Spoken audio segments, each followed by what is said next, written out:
반갑습니다. 황성수입니다.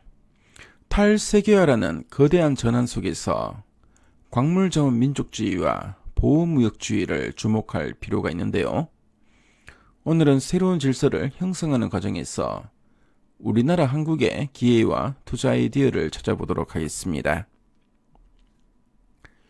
20세기가 석유자원 민족주의 시대였다면 21세기는 광물자원 민족주의 시대가 될 것으로 보이는데요. 전기차 수요가 급증하면서 전기차 배터리에 필요한 광물 자원인 리튬, 니켈 등에 대한 수요가 급격히 증가하고 있습니다. 그런데 이러한 자원들은 일부 국가에 집중적으로 매장되어 있다는 문제가 있습니다. 그리고 자원이 매장된 국가들은 리튬판 오펙, 니켈판 오펙 등과 같은 카르텔을 형성하려는 움직임을 보이고 있는데요. 중단기적으로는 가격이 높아진 게 문제라면 장기적으로는 이러한 카르텔 형성이 문제가 될 것으로 보여집니다. 전기차 수요가 더욱 확대될 것이 자명하다면 광물 자원에 대한 대비책을 세워야 하는데요. 그리고 그 대비책을 세우는 과정에서 투자 아이디어를 찾을 수 있을 것입니다. 첫 번째와 두 번째 투자 아이디어는 오펙의 흥망성쇠와 테슬라의 CEO인 일론 머스크의 대응 전략에서 얻을 수 있습니다. 오펙은 1970년대에 그 위상이 정점에 이르렀고요.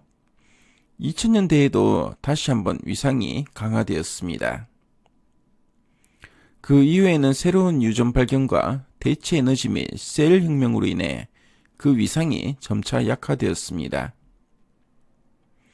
이를 광물자원 민족주의 시대에 적용해 본다면 새로운 강선에 대한 투자와 새로운 방법에 의한 광물 추출, 즉 폐배터리 리사이클링 등으로 바꿔서 생각해 볼 수 있겠습니다. 그리고 세 번째 투자 아이디어는 보호무역주의에서 찾을 수 있는데요. 지금은 탈세계화 시대이기 때문에 사실 광물자원 민족주의뿐만 아니라 보호무역주의도 함께 고려해야 합니다. 그런데 우리의 경험, 즉 인구 대국으로의 소비재 수출 경험은 중국 사례에 국한되어 있는 게 문제인데요. 하지만 중국으로의 소비재 수출은 과거 세계화 시대 때였다는 점에서 지금과는 근본적으로 차이가 있습니다. 탈세계화 시대, 보호무역주의 시대에도 수출 경쟁력을 확보할 수 있는 산업으로 미디어 엔터 산업을 주목할 필요가 있습니다. 그럼 각 투자 아이디어별로 좀 더 상세하게 살펴보도록 하겠습니다.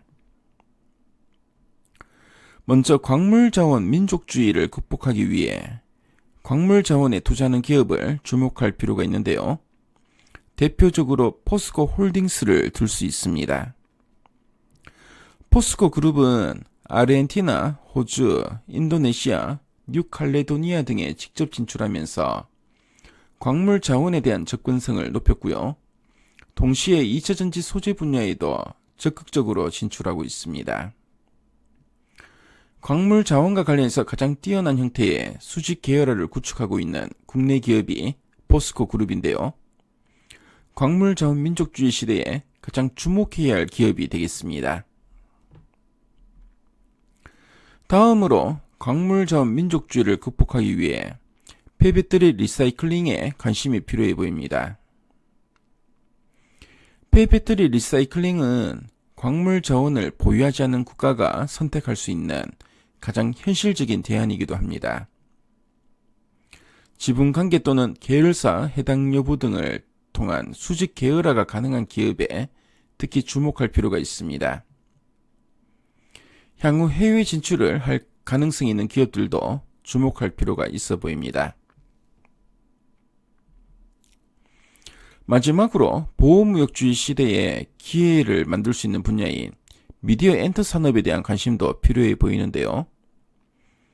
화장품, 음식료 등 세계화 시대에 중국의 개방과 함께 성공할 수 있었던 업종이 주로 유형 자산과 관련됐다면 탈세계화 시대에 인디아, 인도네시아의 개방과 함께 성공할 수 있는 업종은 미디어 엔터처럼 무형자산과 관련된 산업이 될 가능성이 높아 보입니다. 관세의 영향을 받지 않으면서 대체 불가능한 것이 바로 미디어 엔터이기 때문입니다. 탈세계화 시대에 우리 한국의 기회가 될 만한 투자 아이디어를 살펴봤는데요. 지금까지 황성수였습니다.